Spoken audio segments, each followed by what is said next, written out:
Sejam muito bem-vindos ao Mesa de Debates. Aqui quem está falando é o Guilherme e vamos dar continuidade aqui à nossa programação da semana, na programação do dia, um dia bastante recheado aí de vídeos, né, entrevistas aí que o canal, né, produziu. E nessa parte aqui da noite, né, eu vou receber a Camila Lisboa, né, uma pessoa que inclusive já estava na minha lista para ser entrevistada, né? Ela que, né, depois que ela se tornou aí, né, presidente aí do sindicato aí dos metroviários aí de São Paulo, né, aumentou a minha vontade de entrevistar e hoje eu tô aqui com ela, né, para bater esse papo. Então, sem muita demora, Camila, antes da gente começar a nossa entrevista, por favor, né, fale um pouquinho aí de você.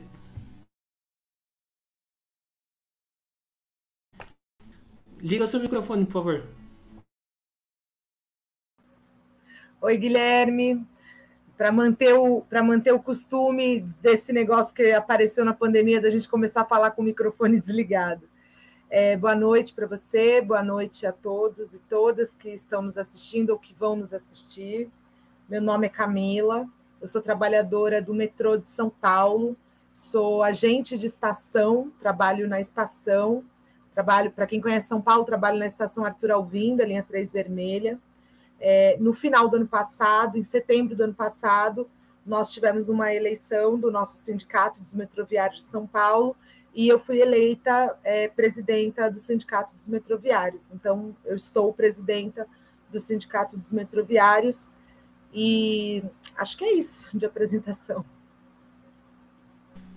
Então é isso aí, né? Vamos começar com essa entrevista, né? É, como, como que surgiu, né, essa chapa aí, de vocês, de várias correntes aí, né, do campo da esquerda, né? Como que você avalia, né, depois de tudo, a formação dessa chapa? Então, Guilherme, até a última gestão do nosso sindicato, ele tinha um formato de funcionamento, né, que era uma gestão proporcional.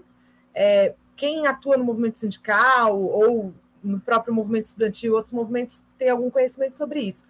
A gestão proporcional é que todas as chapas que disputam o pleito da entidade, né, da disputa, da eleição da entidade, elas se integram à direção da entidade de acordo com a porcentagem de votos que ela teve. E durante 2 mandatos, de 2016 a 2022, o nosso sindicato funcionou dessa maneira proporcional e, ao invés de ter presidente ou presidenta, tinha coordenadores gerais. Então, no último mandato, de 2019 a 2022, eu fui coordenadora geral do nosso sindicato, junto com mais 2 outros companheiros, e cada um de nós foi de uma chapa na eleição. E nós nos tornamos coordenadores gerais porque a proporção de votos permitiu ter um coordenador geral para cada chapa.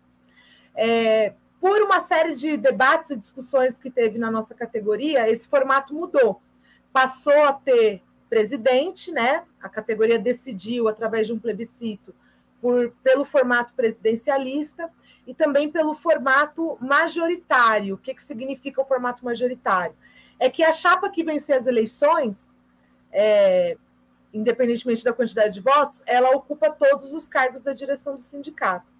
Então, a partir disso, a gente propôs, né, para uma parte, para a categoria e para uma parte dos ativistas, dos grupos políticos que atuam na nossa categoria, a gente propôs formar uma chapa unificada com base na experiência que a gente tinha tido no último mandato, na experiência de luta, de resistência que a gente teve no último mandato. Então, a gente montou essa chapa, né? Mas, para encabeçar a chapa, né, para ver quem seria o candidato ou candidata a presidente da chapa, a gente fez uma votação prévia na base da categoria, tinham 2 nomes se dispondo a ser candidatos a presidente do sindicato, a gente fez essa votação prévia, e essa votação prévia definiu não só o candidato a presidente, como também a distribuição, né, das forças políticas na composição dessa chapa. E o meu nome disputou essa prévia, a gente ganhou essa prévia, e aí eu fui candidata a presidente do sindicato, e montamos uma chapa bastante plural, bastante diversa, com vários grupos políticos que atuam na categoria e com vários ativistas que são referências de luta nas mobilizações da categoria metroviária. Certo, Camila. E Camila, chegada em janeiro, né, governo novo, governo de Tarcísio, o que esperar desse novo governador e quais são os desafios, problemas que a categoria está enfrentando? Então, o que a gente espera do governo são coisas assim muito ruins, né? No final do ano passado, todo mundo viveu a eleição, né? Não teve como passar despercebida a eleição nacional, a eleição para os governos estaduais. Aqui em São Paulo, todo o movimento social, todos os ativistas de esquerda, lutadores, né? Os metroviários, os professores, os trabalhadores da Sabesp, os jovens estudantes, o movimento negro, o movimento das mulheres, todo mundo batalhou para derrotar Bolsonaro no plano nacional e para derrotar Tarcísio aqui no governo do estado. Tarcísio foi ministro da infraestrutura do governo Bolsonaro, que foi o pior governo da história do Brasil. Nesse Ministério da Infraestrutura, ele operou e trabalhou pela privatização e pela concessão de diversas empresas públicas, né, de patrimônios públicos do povo brasileiro. Então, toda a expectativa que se gerou sobre a possibilidade desse governo ganhar, né, do Tarcísio ganhar, foi uma expectativa muito ruim, também pelo discurso e pela campanha que ele fez, pela sua associação com Bolsonaro, né, e tudo que vem junto com isso, que é um desprezo pela luta social, um desprezo pelo patrimônio público, um super discurso privatizador. E tudo isso nesse primeiro mês de mandato, já em janeiro de 2023, isso está se confirmando. O governo Tarcísio acabou de ir para o Fórum Econômico de Davos, na Suíça, colocou lá à venda uma série de empresas públicas aqui do estado de São Paulo, começando pela Sabesp, que é a empresa de água e de saneamento, né? Já deu declarações, na sexta-feira passada, ele deu declarações sobre a intenção de venda e de privatização de todas as linhas de metrô e da CPTM. Nós estamos vivendo aqui em São Paulo, desde o ano passado, uma experiência muito negativa com a privatização das linhas 8 e 9 da CPTM, que são linhas de trens que transportam a população da Zona Sul para a região, ali a região da Berrini, da Faria Lima, que é uma região muito rica e que emprega muita gente, né? E também transporta as pessoas, nesse caso é a linha 9. A linha 8 é a linha que vem de Jandira, Itapevi, e transporta essa população dessas regiões para o centro da cidade, né? Termina ali na estação Barra Funda. E essas linhas têm passado por diversos problemas. Hoje já teve um novo problema, todo dia está tendo uma série de problemas.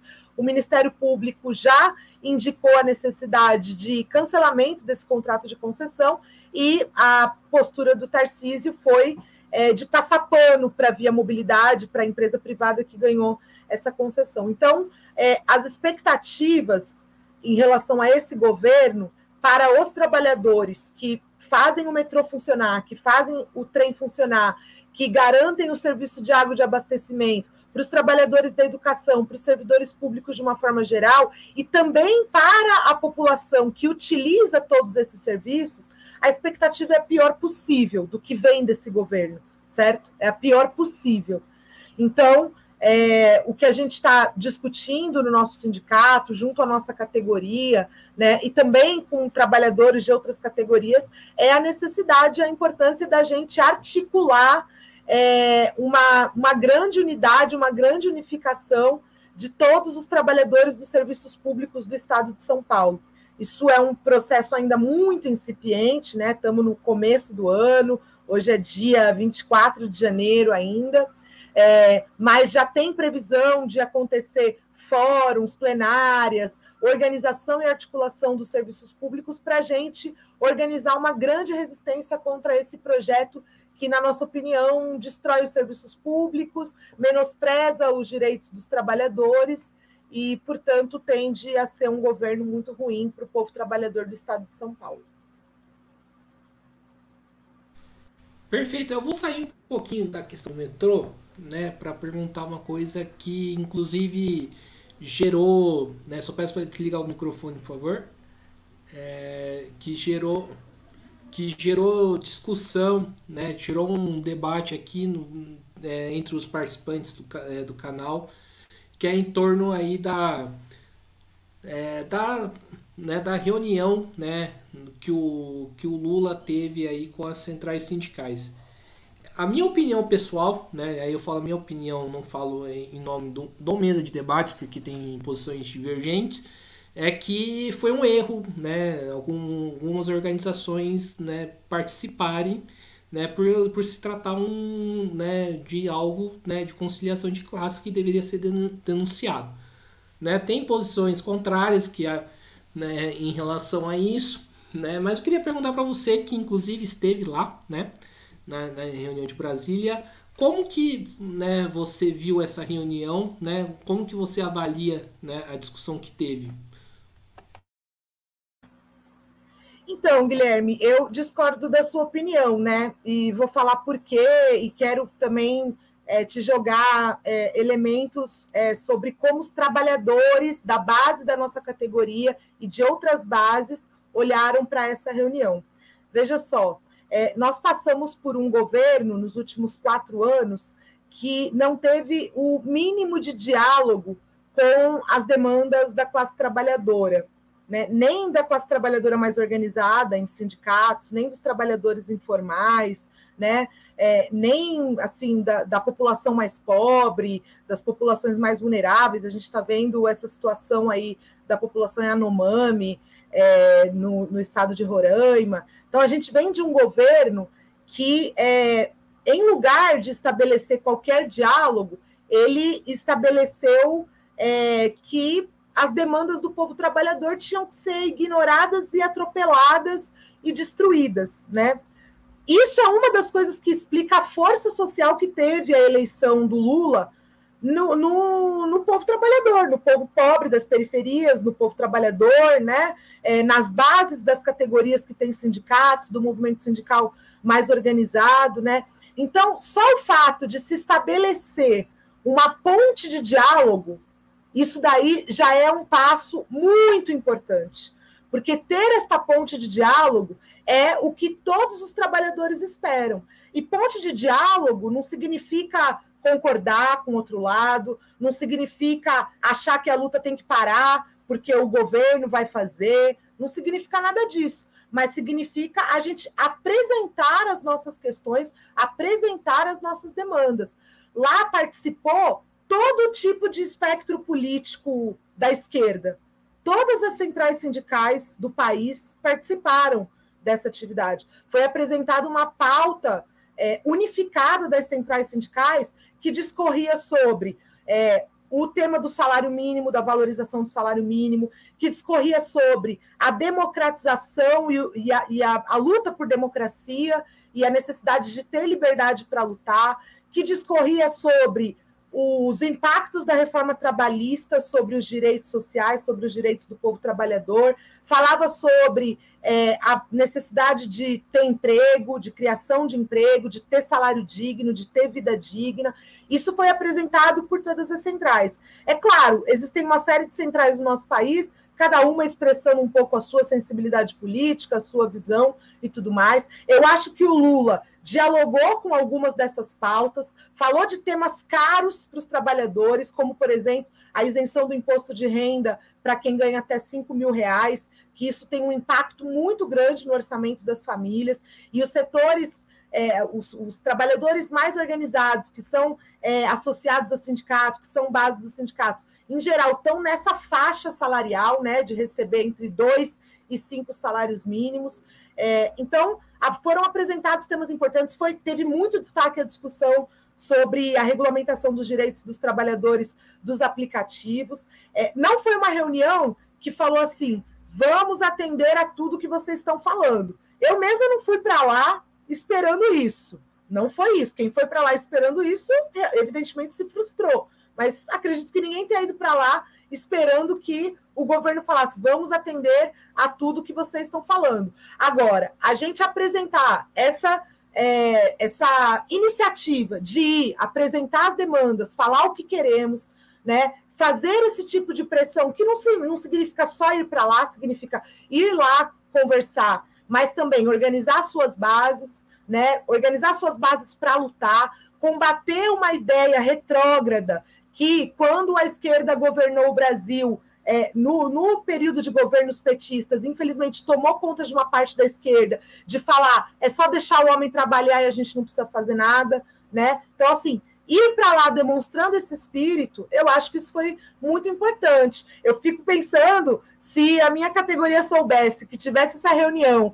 e soubesse que a gente se recusou aí, eu acho que a minha categoria ia me criticar bastante pela falta de disposição de diálogo. Ainda que saibamos que a composição do governo Lula é muito complicada, nós aqui em São Paulo tivemos a experiência com o governo Alckmin, né? Eu fui demitida pelo governo Alckmin, os trabalhadores de São José dos Campos, da ocupação do Pinheirinho, viveram uma péssima experiência com o governo Alckmin, então a gente sabe que essa composição política do governo Lula é uma composição que vai ter pressões do patronato, vai ter pressões de quem não gosta de luta dos trabalhadores, mas a gente precisa fazer a nossa parte de mostrar que a classe trabalhadora organizada vai pressionar e vai cobrar o governo Lula para que cumpra as promessas de campanha e para que atenda às demandas do povo trabalhador. E eu acho que se a gente expressa isso aqui numa live, por que não expressar isso lá em Brasília, na atividade que teve, né? Por isso que a gente foi, e eu acho que foi importante. Só uma questão, né, sobre isso, né, que inclusive é uma das coisas que eu quero abordar mais com você, mas não, né, a pauta principal, que continua sendo a questão do metrô, a questão da reforma trabalhista e a questão da reforma da Previdência, né? Pelo que eu tenho acompanhado a discussão, né, nesse novo governo, tanto a reforma trabalhista, tanto a reforma da Previdência podem não ser revistas, né? Coisa que deveria ser. Né? Já que a gente está falando disso, acho que seria importante você falar se isso foi pautado na reunião e qual que foi a posição do governo, né? Foi pautado pelas centrais sindicais, foi apresentado pelas centrais sindicais, né, da importância da revogação dessas reformas que tiveram impacto muito ruim para o povo trabalhador. Eu não acho, né, eu tenho certeza que a revogação das medidas da reforma não é a disposição do governo, né, não é a disposição do Ministério do Trabalho. A gente já viu por declarações, não só lá, mas declarações do próprio Alckmin e tal, não é a disposição. É por isso que eu acho que a gente precisa fortalecer o movimento de luta Revoga Já, por exemplo, né, que é um movimento formado por dirigentes sindicais, por juristas, por jovens trabalhadores que reivindicam a revogação dessa reforma. Eu acho que se a gente arrancar isso, vai ser com luta, não vai ser por medida do governo. E a gente tem argumento para isso, né? Por exemplo, a reforma trabalhista da Espanha. Isso foi citado lá sobre a reforma trabalhista da Espanha, de que se reviu, né, 10 anos depois da experiência que teve a aprovação. Foi o texto da reforma da Espanha serviu de inspiração para a reforma aqui do Brasil, e ali se chegou à conclusão, pela experiência de implementação de 10 anos, que alguns pontos tinham que ser revistos, né?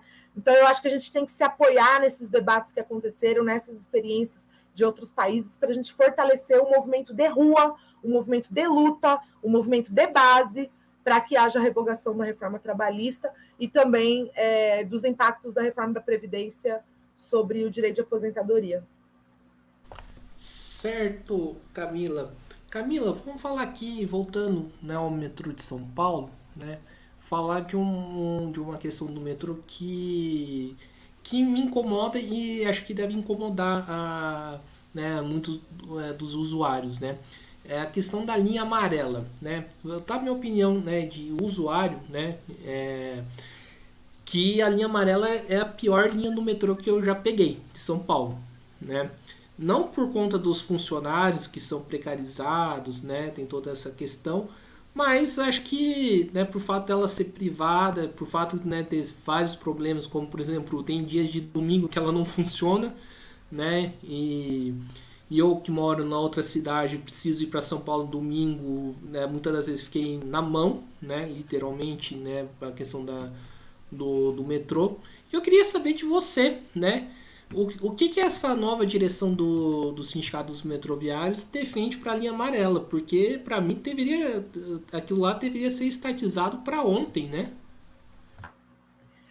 Desde que o projeto da linha 4 amarela foi desenvolvido aqui em São Paulo, o Sindicato dos Metroviários se colocou bastante contrário o desenvolvimento dessa linha na forma privada. Nós defendemos a expansão do metrô, achamos muito importante o metrô chegar, né, principalmente nas regiões periféricas. O metrô existe em São Paulo desde 1968 e o movimento de expansão do metrô para chegar nas regiões periféricas ele é muito recente em relação à fundação do metrô. Para você ter uma ideia, quando o metrô foi fundado, ele ficou durante um período circulando apenas entre a estação Jabaquara e a estação Vila Mariana, da linha 1 azul, que é uma região de classe média, em alguns casos classe média alta. Então, a gente quer que o metrô, um transporte de alta tecnologia, de alta capacidade, a gente quer que ele chegue nas regiões periféricas. Então, foi muito importante a linha amarela chegar, mas sempre achamos muito errado que esse projeto tenha se desenvolvido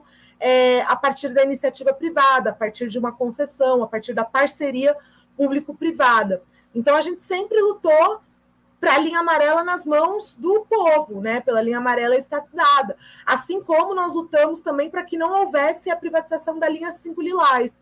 Hoje a linha 5 Lilás é privatizada também. Ela nasceu pública. Nós, trabalhadores do metrô, trabalhamos lá, né, até 2018.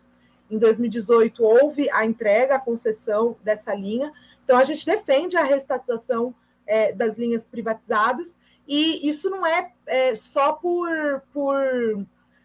porque a gente gosta de defender a reestatização, é porque você tem razão, a qualidade do serviço é muito pior no serviço privado. Veja, vou te dar um outro exemplo. A Supervia do Rio de Janeiro foi a primeira empresa de trem privatizada no Brasil, de trem urbano, né, com transporte de passageiro. Foi privatizada em 1998.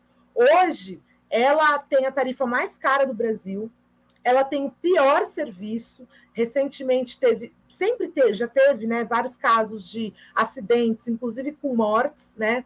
Foi desenvolvido, por exemplo, um movimento de passageiros chamado Observatório dos Trens, a partir de uma companheira que perdeu a sua prima num acidente que aconteceu na Supervia. Nessa semana, teve um acidente na escada rolante da Supervia, que ficaram 25 pessoas machucadas. Há mais ou menos 3 semanas atrás, teve um movimento de passageiros lá na estação, acho que na Central do Brasil, no Rio de Janeiro, porque o trem não chegava, o serviço não funcionava. Então, assim, é um grande... E culminando isso, a CPI dos trens da Assembleia Legislativa do Rio de Janeiro fez um relatório que recomenda a reestatização da Supervia. Ou seja, é uma prova cabal de que a privatização... Por que ela piora o serviço? Porque quando ela a privatização, ela transforma o transporte, que é uma necessidade social, é um direito social, ela transforma o transporte numa mercadoria. E quando o transporte vira uma mercadoria, o objetivo dos donos dessa empresa, porque privatizar significa ter donos particulares, o objetivo dos donos dessas empresas significa ter lucro. Então, o que os donos dessas empresas fazem para ter lucro? Eles querem aumentar o preço da tarifa, eles querem reduzir a quantidade de funcionários que eles vão contratar, eles querem otimizar alguns planejamentos tecnológicos que trabalhando com o mínimo de pessoal possível. O que isso implica? Eles querem terceirizar uma série de funções, né, como, por exemplo, a área da manutenção.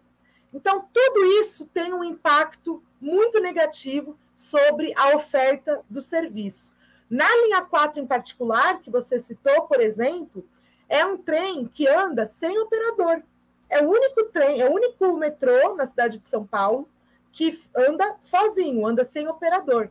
Ai, Camila, mas você é contra a tecnologia? Não, eu sou totalmente a favor da tecnologia, mas a presença do operador é a última camada de segurança que o trem tem, porque nós estamos falando de um trem que transporta, às vezes, no horário de pico, 2.000 pessoas.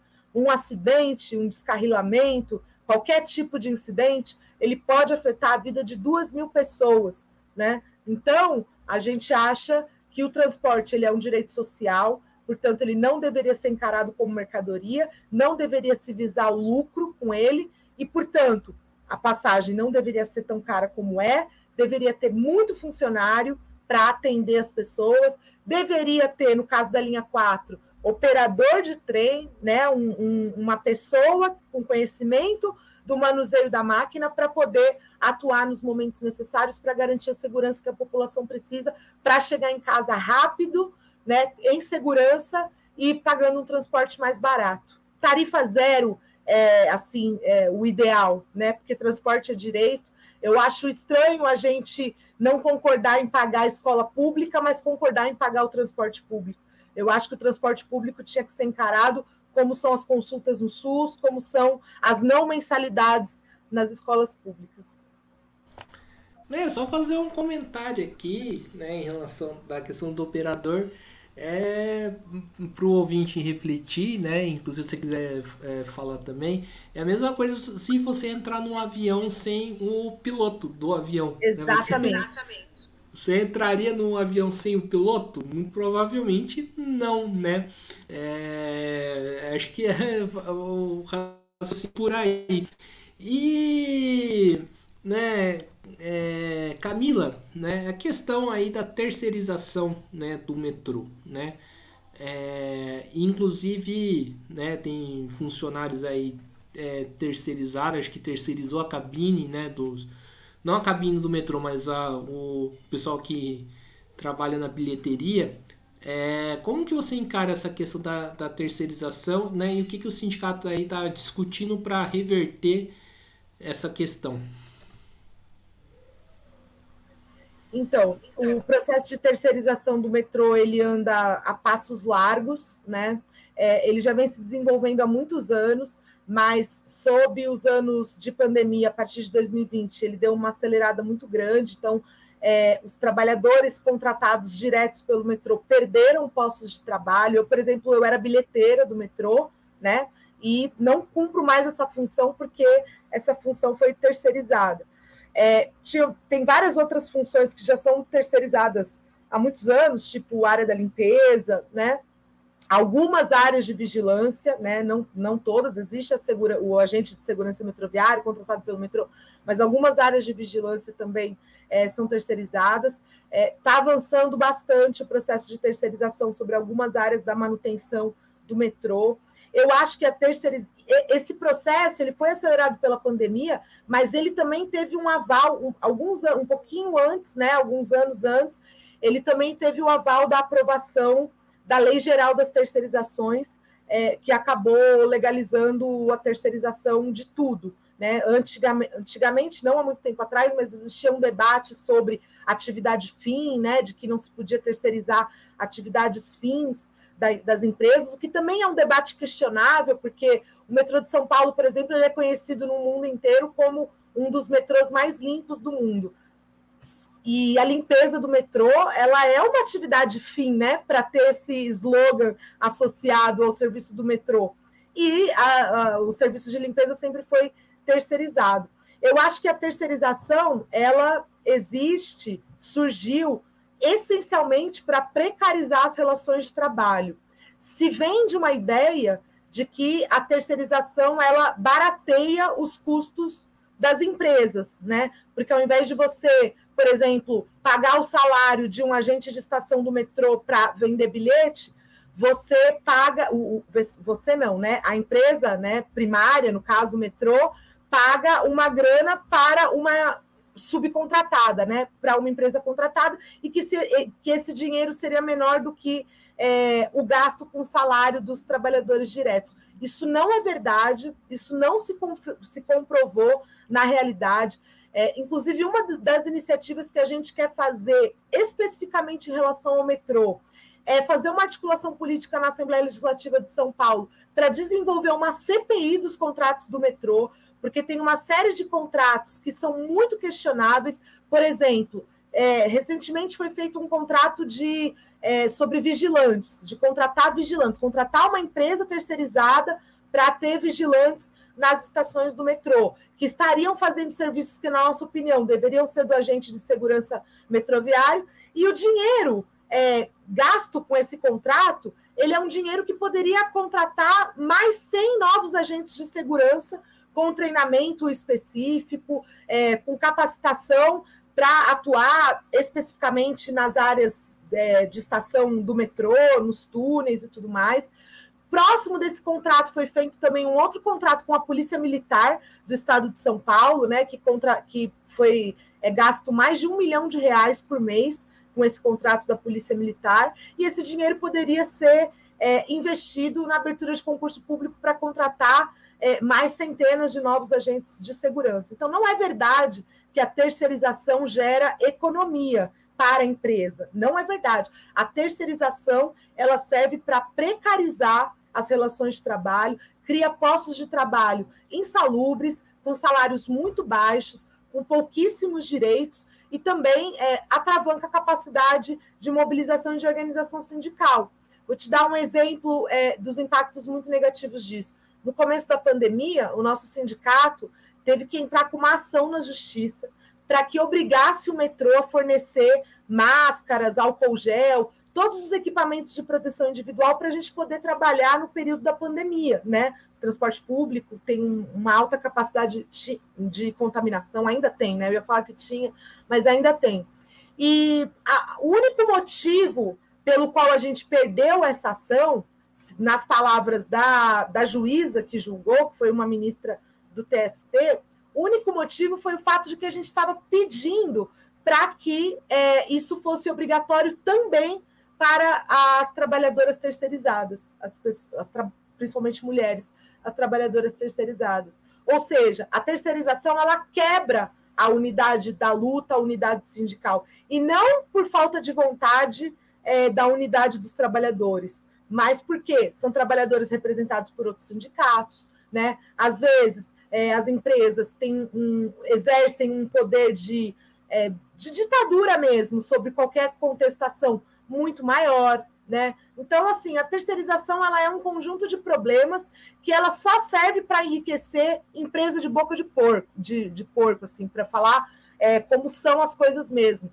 tá? Eu acho que a terceirização é um problema muito grave. Eu acho que não basta, mesmo para enfrentar a terceirização do metrô, não basta só a ação do sindicato, porque nós estamos enfrentando um projeto de lei, né? Uma demanda dos patrões, né? Um pensamento jurídico, porque na justiça é muito difícil você derrotar uma terceirização específica de alguma área. Então, ela demanda que os sindicatos tenham ações conjuntas, né? Tanto das categorias dos trabalhadores, que são esses trabalhadores terceirizados, quanto também de representações políticas, sociais de quem utiliza esse serviço. Por isso que a gente quer recorrer ao poder público, político, legislativo, para também nos ajudar nessa batalha. Certo. Eu vou fazer uma outra reclamação aqui, né, de usuário, né? Depois da pandemia, né, depois não, quando a pandemia, né, se acentuou, né, deu uma estabilizada, eu tive a oportunidade de andar aí no metrô de São Paulo e me deparei com uma desgraça, que é a questão aí da leitura do QR Code, né? Antes era o bilhete e agora, né, o QR Code, o que para mim complicou bastante, né? Como que você vê essa questão, né? O que o sindicato discute? Ô, Guilherme, deixa eu te falar uma coisa. Você, como passageiro do metrô, é meu aliado, eu como trabalhadora do metrô. Até quero fazer um apelo para as pessoas, que às vezes as pessoas ficam com raiva do serviço e depositam o problema do serviço nos próprios trabalhadores que estão lá de uniforme, né, na linha, na catraca, né, na linha de bloqueio, como a gente chama. E, na verdade, os trabalhadores do metrô, eles são tão vítimas da precarização quanto os passageiros. Um dos esforços centrais... Só uma questão, não é o meu caso de falar que os trabalhadores são inimigos, muito pelo contrário, só que é um negócio que é ruim, é ruim. Não, eu não tenho dúvida que é ruim, é porque você falou da reclamação. Vou fazer uma reclamação, né? A gente tem que junto fazer a reclamação. O QR Code é uma merda, desculpa a palavra. O QR Code é um absurdo, o QR Code é uma coisa assim, inoperante. Eu trabalho em estação, eu sei como é que é. O bilhete, o antigo bilhete, que a gente chama o nome técnico Edmondson, ele dava um problema ou outro, mas nem se compara o problema do QR Code. O QR Code, ele afetou o direito do passageiro e da passageira de poder circular livremente, porque quando tinha o Edmondson, muita gente comprava, eu sei porque eu era bilheteira, muita gente comprava no começo da semana 10 bilhetes, 5 bilhetes, às vezes 30 bilhetes para o mês, né? E esses bilhetes funcionavam, a gente orientava, não deixa perto de moeda, não deixa perto de chave e tal, e esses bilhetes funcionavam. O QR Code, se você comprar muitos, ele apaga, é igual aquele papel de banco, sabe? Quando sai a notinha. Então, o QR Code é, assim, um papel, é um negócio, assim, totalmente inoperante, que prejudicou demais a vida do usuário e veio com uma desculpa de ser mais moderno, de ser mais tecnológico. Isso não é verdade. Não é verdade. Nós somos totalmente a favor da tecnologia, eu não tenho problema nenhum com tecnologia. Eu trabalho no metrô, o metrô foi uma grande inovação tecnológica no Brasil, tenho um orgulho disso, tenho um orgulho dos técnicos que desenvolvem os sistemas do metrô, tenho um orgulho disso. Mas não pode ser que as coisas prejudiquem a vida do passageiro. E o QR Code prejudicou a vida do passageiro. Quando, da ocasião do QR Code no início dele, o então secretário de Transportes falou que o objetivo final era só ter o celular. Era você baixar o QR Code no celular, né? E passar na catraca, porque assim realmente funciona mais rápido e tudo mais, não tem problema de apagar. O que as pessoas estão ignorando é que a gente vive num país, particularmente numa cidade, em que quase 30% das pessoas nem tem conta em banco. Entendeu? Não é que não tem internet, entendeu? Então, assim, é um projeto de um padrão tecnológico que não leva em consideração a realidade das pessoas. Porque se você levar em consideração a população que anda na Avenida Paulista, que mora na região da Paulista ou na região da Berrini, essas pessoas vão ter o iPhone 13, vão ter a melhor internet do mundo e o QR Code vai funcionar. Só que essa não é a maioria da população que usa o transporte de massa em São Paulo, né? Então, assim, nós estamos juntos, nós, trabalhadores do metrô, estamos junto com os passageiros reclamando horrores desse QR Code, porque, infelizmente, às vezes tem passageiro que acha que a culpa é nossa, e a culpa não é nossa, não foi a gente que inventou o QR Code. Se a gente fosse inventar, a gente já está dentro da bilheteria vendendo o Edmondson, com um monte de funcionário atendendo muito bem a população. Não, sim, concordo. E, né, Camila, né, nesse último período, né, os metroviários já fizeram mobilização, né, nesse começo de ano, né? Do que se tratou a mobilização dos metroviários? Nós estamos em mobilização, né? Na verdade, a gente está em mobilização toda hora, né? Mas esse ano a gente já começou o ano organizando a luta, né? Hoje a gente começou a trabalhar com um bottom, que a gente exige o pagamento dos nossos direitos, né? E no dia 31 de janeiro, na semana que vem, nós vamos ter uma nova assembleia e nós vamos começar a trabalhar com colete, aqueles coletes, não sei se você já viu, mas às vezes a gente trabalha com colete para divulgar para a população a nossa luta. A gente está reivindicando 3 coisas centrais. A primeira delas é a abertura de concurso público, porque o último concurso que aconteceu, o último grande concurso foi em 2016, em 2018 teve um concurso específico para a área da segurança, mas mesmo assim, 2018 já está defasado, né? Nós estamos falando já 5 anos depois de 2018. Então, uma das reivindicações centrais é a abertura de concurso público, porque os postos de trabalho foram muito afetados, né? Teve muita gente que saiu do metrô ao longo da pandemia, ou porque se aposentou. Tem um plano de demissão incentivada em curso no metrô hoje, que muitas pessoas aderiram, então a gente precisa ter a renovação do quadro de funcionários, então essa é uma das reivindicações. As outras reivindicações dizem respeito ao programa de participação nos lucros e resultados, né? Que o metrô não nos paga, a gente chama de PR, né? Nas empresas estatais chama PR. O metrô não nos paga PR desde 2020, né? Não pagou de 2020, nem 21, nem 22, então a gente está reivindicando o pagamento.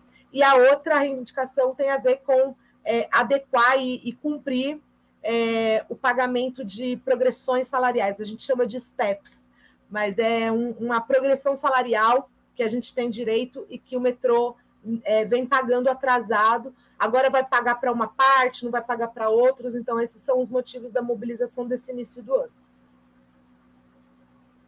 Certo. E Camila, vamos falar aqui de um assunto bastante delicado, mas que já que a gente está falando de transporte público, né, precisa ser dito, que é a questão do assédio, né, que dentro do, né, o assédio, né, contra as mulheres dentro do metrô, né? Como que o sindicato aí vê essa questão, né, e o que vocês levantam, né, em relação a isso? Isso é um tema abordado pelo sindicato já há bastante tempo, né, há muitos anos. O transporte público é um dos lugares onde as mulheres mais sentem medo de sofrer assédio, de sofrer estupro, de sofrer qualquer tipo de abordagem violenta ou sexual, né? Infelizmente, o machismo da sociedade faz com que os homens, principalmente o principal assédio que existe no transporte público é de homens sobre mulheres, né? Não que não existam outros, mas o que mais existe é esse. Então, eu acho que o machismo na sociedade faz os homens acharem que a superlotação no metrô, vou me aproveitar disso, né? E causa transtornos muito graves para muitas mulheres, né? Qualquer mulher que eu conheço, absolutamente qualquer mulher que eu conheço, tem medo de passar por isso no transporte público. Às vezes, os atos, as manifestações são involuntárias, de você conferir, de você ver quem está atrás de você. Eu já andei de mão fechada, já andei com o cotovelo aberto. Todas as mulheres têm as suas táticas de se proteger dessa coisa nojenta e absurda que, infelizmente, acontece. O nosso sindicato aborda isso há muitos anos. Um dos estopins dessa batalha que a gente deu foi, há mais de 10 anos atrás, quando um programa da Rede Globo, um programa humorístico da Rede Globo, o Zorra Total da época, fazia piada com isso, né, que uma personagem falava tipo, que gostava do assédio dentro do metrô, né? A brincadeira que se fazia era de que era uma mulher muito feia e que no metrô ela, né, conseguia ser paquerada, e aquilo não era paquera. A gente fez uma denúncia sobre isso, fomos na porta da Rede Globo questionar, isso teve repercussão na revista Veja. A gente fez, em várias campanhas salariais nossas, a gente colocou essa questão para o metrô, e teve um período que o metrô, assim, nem ligava para esse tema, sabe? Achava que era mimimi do sindicato, entendeu? Com o desenvolvimento da luta das mulheres, de alguns anos para cá, né, sempre teve luta das mulheres, mas é um fato que houve a Primavera Feminista em 2015, houve uma série de mobilizações que colocaram o tema da luta contra o machismo muito mais em voga, e ainda bem. E com isso também passou-se a ter articulação de passageiras contra o assédio sexual, né, dentro do metrô. E a partir disso, a partir dessas pressões todas que eu estou te falando, o metrô passou a fazer uma campanha de conscientização. Isso era uma das coisas que a gente reivindicava, de fazer aquele aviso, sabe? Aquele aviso que, quando a gente fala próxima estação, sabe? Tem vários avisos comportamentais também, sobre uma série de coisas, tipo, não corra na estação, né? ande, mantenha-se à direita na escada rolante. Esses são alguns avisos comportamentais. E a gente sempre reivindicou que tivesse o aviso comportamental sobre o assédio, a orientação da denúncia, e passou a ter, né? Passou a ter. É claro que isso não é suficiente, eu acho que isso foi ótimo existir, é ótimo que exista, tem as propagandas e tal, mas é claro que isso não é suficiente, porque ainda tem muitas mulheres que passam por isso e às vezes tem dificuldade de atenção, né? Uma das reivindicações muito importantes que a gente tem é de que tenha contratação de mais mulheres, particularmente na área da segurança, né? Que os trabalhadores sejam treinados para lidar com situação de assédio. Muitas pessoas são hábeis em lidar com essa situação, muitos trabalhadores do metrô lidam com essa situação, mas a gente precisa sempre de mais, porque a população que usa o metrô são milhares, né? São milhões, então a gente sempre precisa de mais. Eu acho que é uma questão muito necessária. Perfeito.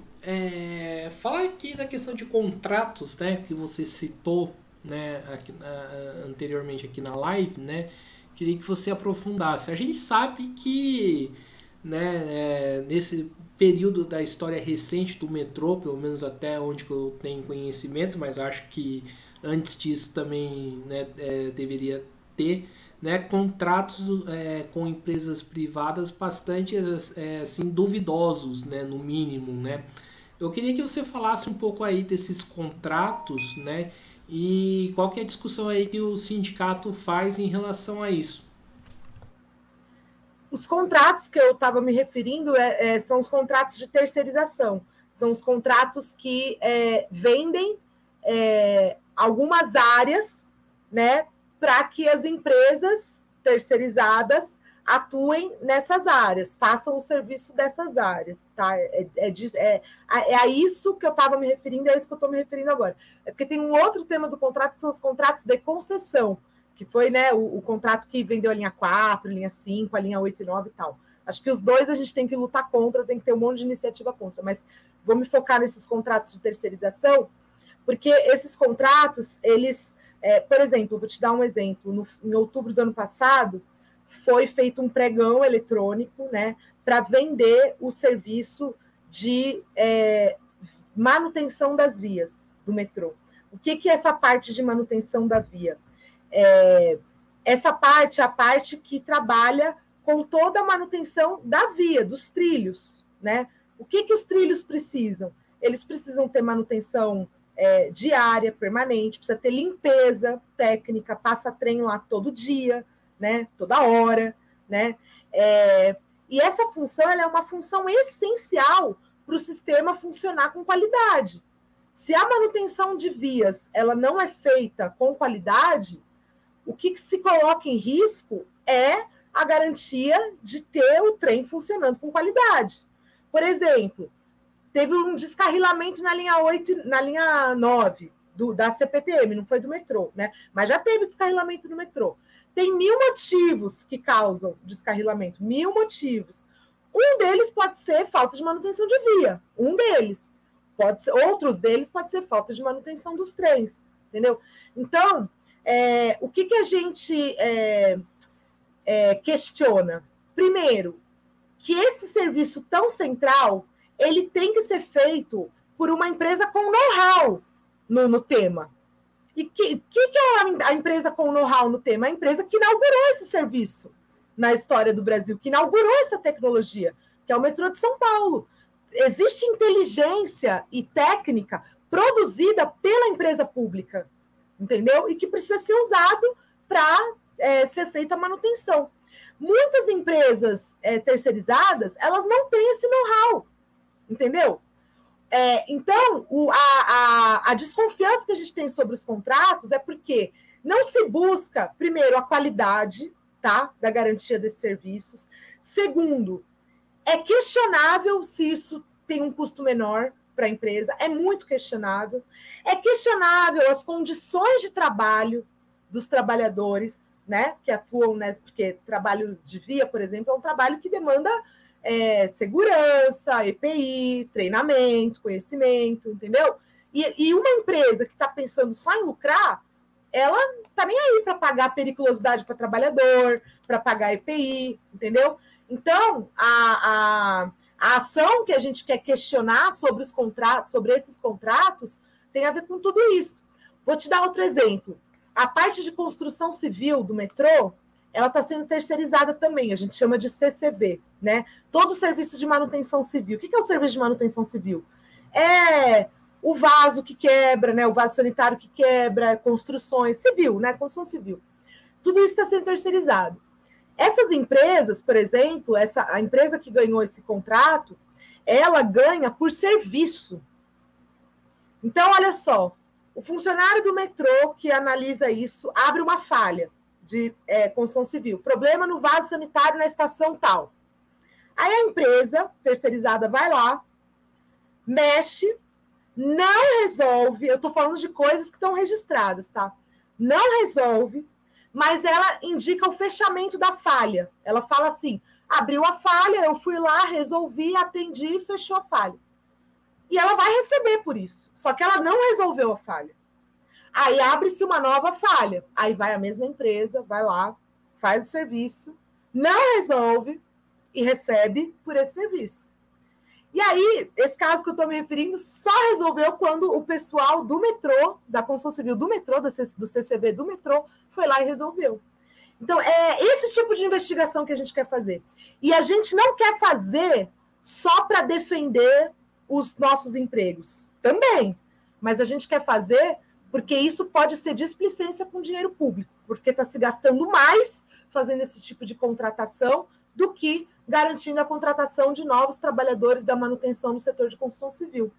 Então, é esse tipo de investigação que a gente quer estimular e precisa de ajuda do poder público para que seja feito.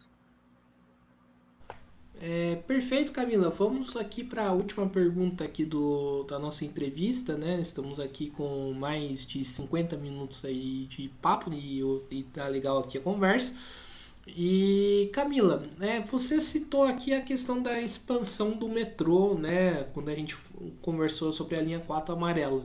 A gente sabe que, apesar, né, da construção da linha 4, né, e o metrô ainda atende uma parcela, atende, né, uma parcela da população pequena, que eu acho que isso aí seria bobagem que eu falei, mas ele oferece só apenas poucos lugares assim pelo tamanho de São Paulo. Não sei se eu me fiz entender, não sei se você entendeu.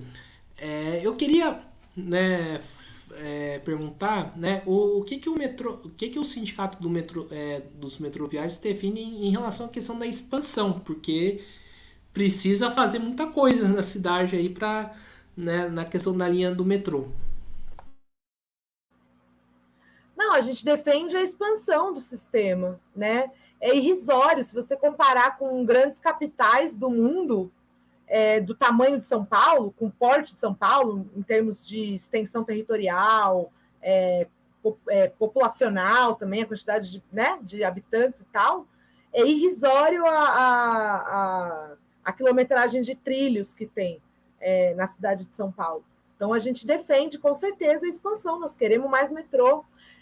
A gente integrou, por exemplo, integra ainda, né, o movimento Metrô Brasilândia já, né, porque essa linha 6, onde vai ter a estação da Brasilândia, a linha 6 estava prevista para ser entregue há muito tempo e ainda nem está funcionando. É uma linha que vai facilitar demais a vida da população de regiões periféricas. Eu já trabalhei na Brasilândia, demorava quase 3 horas para chegar no centro, para sair da escola que eu dava aula e chegar no centro. Então, é uma demanda fundamental. O metrô é um transporte rápido, né? Que pode funcionar bem. Então, é uma reivindicação nossa central, assim, ter a expansão. Agora, o que a gente também batalha, né? Combina essa reivindicação, é a batalha para que a expansão seja pública, né? Porque, infelizmente, né, pela precariedade de serviços que a população das regiões periféricas, né, que a maior parte da população de São Paulo, né, pela precariedade de acesso aos serviços, às vezes as pessoas nem pensam se é público, se é privado, o que importa é que chegou. Eu tenho certeza que um monte de gente que mora próximo da linha 4 amarela ficou feliz da vida, e tem que ficar, que é ótimo ter metrô perto de casa, mas a gente precisa combinar essa batalha pela expansão com a luta para que a expansão seja pública, para que haja investimento na Companhia do Metropolitano. A Companhia do Metropolitano é uma empresa pública, é um patrimônio da população de São Paulo. E a gente defende que ele seja, que a Companhia do Metropolitano que desenvolva esses projetos, né? Desenvolva esses projetos, construa esses projetos, né? Porque a gente acha sacanagem que um grupo empresarial, uma família, um setor particular, no caso da linha 6, é uma empresa espanhola, que ela se aproprie disso, pensando em lucro, né? Para lidar com uma questão assim tão fundamental para a população da região da periferia, né? Então, é urgente a expansão do metrô. E a gente acha que tem que ser uma expansão pública, barata. Por exemplo, o monotrilho da linha 15, que na semana passada ficou parado, teve que ter ônibus Paese, sempre tem problema. No começo de 2020 ele ficou 3 meses parado, né? O projeto monotrilho foi uma escolha assim absurda, porque foi muito mais cara e está dando muito mais problema. Não tem nenhum monotrilho no mundo que corre a distância que o monotrilho corre aqui em São Paulo, com a quantidade de pessoas que ele atende. Ele pega uma região super populosa, São Mateus, Jardim Colonial. Então, assim, nós defendemos muito a expansão, que ela seja barata. Esse monotrilho poderia ter sido o metrô, porque era uma tecnologia já conhecida, chegaria mais rápido o metrô nessas regiões, né? Atenderia a população, seria mais barato para o Estado e garantiria uma linha pública de qualidade. Então, a gente defende muito a expansão. Metrô sim, privatização não. Metrô sim, tarifa cara não. E é isso. Então é isso aí, pessoal, né? Estamos aqui encerrando, né, mais uma entrevista do Mesa de Debates, a última, né, de hoje, né? Depois, né, essa aqui é a terceira. Primeiramente quero aqui agradecer a participação, né, da Camila, né? Gostei aí do nosso papo. E antes da gente, né, passar para as considerações finais, quero aqui lembrar do nosso Pix do Mesa de Debates, 385-007-02800, né? Qual que é o objetivo aí do Pix? Né, para a gente continuar fazendo aí o nosso trabalho, as nossas entrevistas, né? Continuar, né, atuando. E também, né,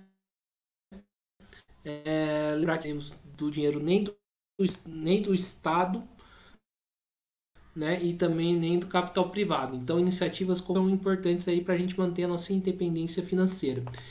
Então, Camila, eu passo a bola aí para você fazer as considerações finais. Ô, Guilherme, eu só tenho a agradecer você conversar com a gente. Legal vocês terem referência na luta e na mobilização da nossa categoria. Também é um espaço legal para a gente falar de questões de um serviço que tanta gente usa, né? Assim, a gente tem bastante coisa para contar, para falar, que tem a ver com a nossa luta como trabalhador, mas também tem a ver com a luta dos passageiros, né? O nosso trabalho só faz sentido porque existe passageiro, né? A gente trabalha numa cidade gigantesca, onde a mobilidade urbana é fundamental e onde ela é um marcador de diferenças sociais muito grande, né? A começar pelo preço da passagem, passando pela qualidade do serviço, pela dificuldade de acesso a esse serviço. Então, a gente gosta muito de falar disso. Então, obrigada pelo espaço, estamos à disposição, na luta sempre. É isso aí. Então é isso aí, pessoal, né? Mais uma vez aqui agradecendo a Camila, né? Agradecendo também a você que estiver nos acompanhando, né? E também você que vai assistir esse vídeo aí depois que ele, né, estiver gravado, né? Quero aqui, né, lembrar, né, também de se inscrever no canal Podcast Mesa de Debates de Tudo Um Pouco, né? Acompanhe o nosso trabalho, né? Se inscreva no canal, né? É importante, né, para a gente aumentar o nosso alcance. Também deixe a sua curtida, né? Também é importante aí para criar engajamento. O YouTube, né, conta com isso aí para a gente, né, para tornar o nosso conteúdo relevante aí para essa rede social. Também, né, comente, né, se concorda com a Camila, se discorda, né, sobre esses temas que a gente levantou, né, vamos gerar aqui o debate. Além né, do YouTube, nós estamos aqui com a rede do Instagram também, né, que a gente, digamos assim, tomou vergonha na cara e resolveu produzir conteúdo por lá também. Então segue a gente lá, né, Mesa de Debates. E também, né, siga a gente também no Facebook, podcast Mesa de Debates de tudo um pouco. Então é isso aí, pessoal, como falei, por hoje é só. Forte abraço aí a todo mundo e fui!